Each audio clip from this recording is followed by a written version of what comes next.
Mas aí você não acha que tem um porém de longo prazo que entra nisso aí? Quando o Gerson voltar, né, a gente vai ter lá para meados de maio, já chegando em junho. E em junho a gente tem a Copa América. A gente tem a Copa América no meio, a certeza de que pelo menos o nosso meio-campo titular inteiro vai ser convocado. A gente, no atual cenário, a gente não tem sequer lateral esquerdo, porque o Ayrton Lucas acabou de ser convocado. Se mantiver. O Vinha também já está convocado para a seleção uruguaia, a gente vai ter que improvisar o Varela ali.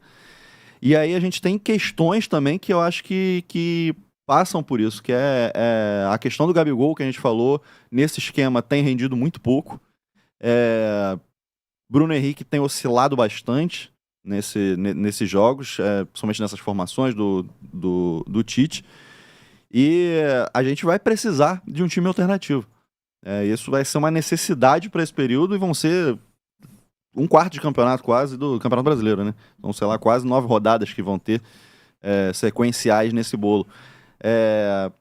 Nesse meio tempo, a gente já tem convocação, por exemplo, agora para os amistosos, né, que vão acontecer. Vocês não acham que vale pelo menos um teste agora ou tentar modificar um pouco ali? Porque realmente é um momento que o Flamengo engrena, que ele precisa ganhar um pouco mais de tração ali, mas ao mesmo tempo a gente tem que estar um pouco precavido para não ser pego num cenário que a gente sabe que vai acontecer. A gente sabe que vai ficar sem metade do time e sabe que o plano B ainda não funciona. Né? Mas de repente você não entraria com o Igor Jesus? Cara, eu vejo um pouquinho diferente. A gente falou pelo lado positivo do Tite ter batido recorde no novo formato da Taça Guanabara, muito legal, mas também improvisou muito pouco, testou muito pouco. Agora, de fato, começa a temporada, né? Na verdade, as finais, semifinal, finais dos estaduais, starta-se a temporada no Brasil. Então, a temporada começou, acabou o período de teste. Se o Tite não testou, azar o dele. Ele vai ter que testar com o carro andando. Então, assim, na minha concepção, ele perdeu essa oportunidade. Principalmente com o menino que estava pedindo a passagem, o Igor Jesus. Também teve azar, né? O Alan veio a se contundir. O Vinha demorou muito para entrar, na minha concepção. Já estava lá treinando, etc. Demorou muito para começar a ser testado. E, curiosamente, na posição da lateral, para mim, no Fla-Flu, pode ser um crucial aí para o Flamengo, principalmente no primeiro jogo contra o Fluminense, anular a principal, ou talvez a única força que hoje o Fluminense tem, que é o Arias.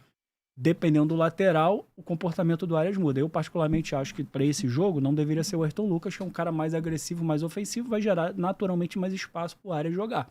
E o Arias, a gente sabe que é um cara de alta velocidade, está num momento fantástico. Então, se ele tiver espaço, pode complicar bastante para o Flamengo ali. Eu entraria, por exemplo, com o Vinha, que é aquilo que a gente falou na semana passada, né? Talvez seja a posição ali estratégica onde o Tite vai mais variar ao longo do ano, ali.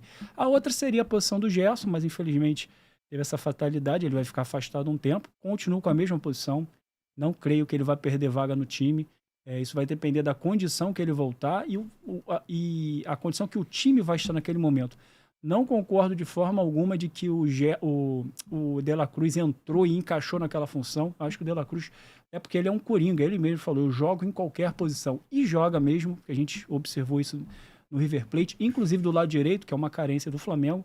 E a gente, né, outras vezes a gente até falou, será que até que ponto o Tite tirou o Everton Ribeiro do time aos pouquinhos para mostrar que ele já não é um cara titular tão necessário assim para abrir espaço para um De La Cruz entrar no time e fazer essa alternância ali com o Gerson. Então eu acho que o De La Cruz mais se adaptou, está se adaptando ao futebol brasileiro e se soltando do que de fato está encontrando a posição dele. Não creio que essa vai ser a posição fixa dele ali. Mas assim, tudo vai depender dos resultados. O único drama que para mim passa por esse momento perdemos uma janela boa de teste. Vamos testar o quê? Quando tiver a ausência desses atletas. E aí as coisas complicam. Por quê?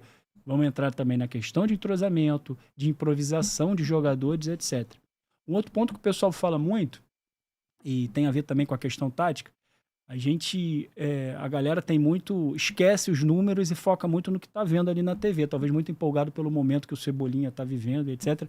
Mas os números ofensivos do Flamengo, por curiosidade, o Flamengo agride e finaliza muito mais com o Bruno Henrique naquela posição do que o Cebolinha. O Cebolinha, ele compõe mais dentro do esquema do Tite, mas o Flamengo se torna muito mais agressivo com o Bruno Henrique. Por quê? O Bruno Henrique hoje Hoje não, eu acho que desde quando ele está no Flamengo, desde a época do Santos, ele não é um cara de dominar e ir para cima, até porque ele tem uma deficiência claríssima para mim no domínio da bola. Muitas vezes ele deixa escapar e recupera na velocidade. Então ele é um cara o quê? De tabelar, lançar à frente, receber essa bola em progressão, entrar em velocidade, cruzar ou finalizar. Ou se posicionar dentro da área para o cabeceio. E curiosamente, se a gente for ver nos últimos jogos do Flamengo, principalmente agora contra o Madureira, o Flamengo alçou muitas bolas e foi muito perigoso e teve muitas finalizações por causa do Bruno Henrique. Então, assim, o Cebolinha compõe mais, mas o Bruno Henrique torna o Flamengo mais agressivo. E a gente acaba batendo muito na tecla o Gabigol. Para mim, o Gabigol, por essa questão, perde mais espaço ainda, porque para mim fica claríssimo que na ausência do Pedro, quem vai ocupar aquela posição não é o Gabriel, é o Bruno Henrique. O Bruno Henrique, ele tem um papel, eu acho que de variação ali tática, que eu acho que talvez facilite um pouco a vida do Tite, né? Ele é um dos jogadores que mais tem capacidade de circular nas posições de ataque ali. Talvez o único que a gente tem ali que ele pode jogar tanto na ponta direita, ponta esquerda e de centroavante, né? Ou fazendo uma dupla de ataque. Então a gente não tem outros jogadores no elenco que tenham essa valência. O Gabigol, bem mais ou menos, a gente consegue ter até uma circulação, mas ele jamais conseguiria jogar ali na ponta esquerda. Mas eu entendo, assim, eu acho que o ponto eu acho que vai um pouco por aí, quando a gente pensa na formação geral do Flamengo, e aí voltando nessa questão que você comentou do De La Cruz, eu acho assim, eu acho por outro lado que o De La Cruz ele tá na melhor posição dele possível. A posição que o De La Cruz mais rende, que inclusive não era a posição que ele estava jogando no River, mas é a posição que ele joga na seleção do Uruguai. E na seleção do Uruguai ele tem despontado absurdamente nos jogos.